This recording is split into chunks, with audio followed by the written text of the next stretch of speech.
Mr. Chairman. Senator Rubio. Secretary Nuland, does the United States recognize Juan Guaido as the president of Venezuela? We recognize his leadership in Venezuela, yes. Do we recognize him as the president of Venezuela? Is that not our official position? It is.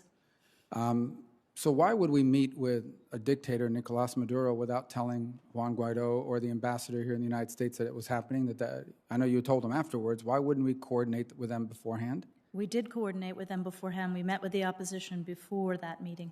You met with the opposition after that meeting?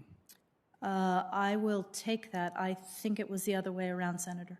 I assure you it was after that meeting, and certainly the ambassador feels that way. He was not aware of it until after that meeting. You are aware that the Venezuelan oil industry is in shambles after years of mismanagement, corruption, to personal piggy bank. They produce on a good day, about a quarter of what they're used to produce, what we would all remember as Venezuela. And every informed person in oil industry will tell you that if we were to buy all of it, and we can't because some of it's already contractually committed, it would be an insignificant impact on U.S. economy. So, but it would be a huge benefit to Maduro. It would be millions of dollars for his personal piggy bank. So is this meeting, the secret meeting that occurred this weekend, which is published everywhere, is this part of a Russia strategy, or is it part of a general pivot in the broader Venezuela matter? There's zero pivot in our Venezuela strategy, Senator. The first and foremost, and I can only talk about it to some extent in this setting. I'm happy to talk to you about it in another setting if you'd like, or after. Well, it's not you, not because it's classified, but because it's confidential with another government, another country. For a number of reasons, but first and foremost, the mission was about visiting and checking on the welfare of our incarcerated Americans, the Citco 6 and the other 2. And as you know, we have made regular visits to Caracas for that purpose. We were also seeking to get the Venezuelan government back to the table with the opposition in the internationally monitored peace talks. And then there were a number of other things that we discussed that I can talk to you about in another. Why did they leave those negotiations? Do you recall?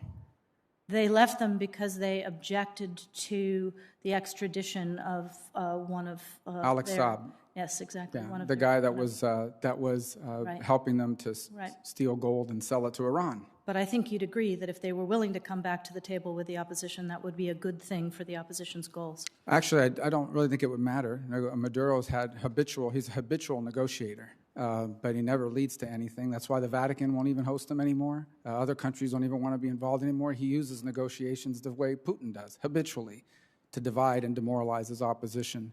I just don't understand why we think that cutting a deal with Maduro now to lift sanctions, as he yesterday bragged on television, about that meeting and how it's the end of, and as they mocked Guaido, that meeting did tremendous damage to the person that we recognize as the president of Venezuela. It's incredibly troubling, and it would mean nothing.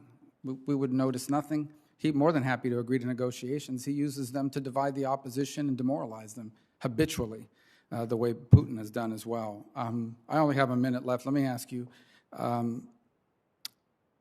does Ukraine have chemical or biological weapons?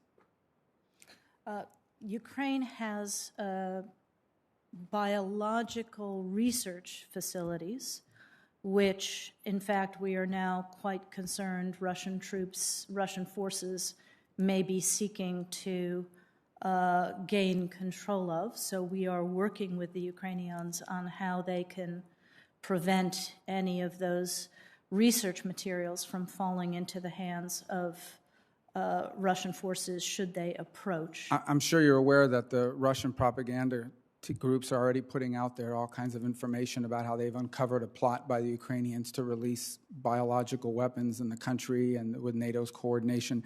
If there's a biological or chemical weapon incident or attack inside of Ukraine, is there any doubt in your mind that 100% it would be the Russians that would be behind it? There is no doubt in my mind, Senator, and it is classic Russian technique to blame on the other guy what they're planning to do themselves. Last question. I am certain that the Russians were looking at their reserves as a way to buffer sanctions. Do you know how, now that we've sanctioned the central bank along with others, Do we have an idea of what percentage of their reserves are frozen or inaccessible to them? Virtually all of them are now frozen. You notice that the country's been under currency controls for almost 2 weeks now, and the whole point of putting so many of these top 10 banks under sanctions is to make it impossible for them to get access to their cash in hard currency. Thank you. Senator Shaheen. Thank you, Mr. Chairman, and thank you for being here.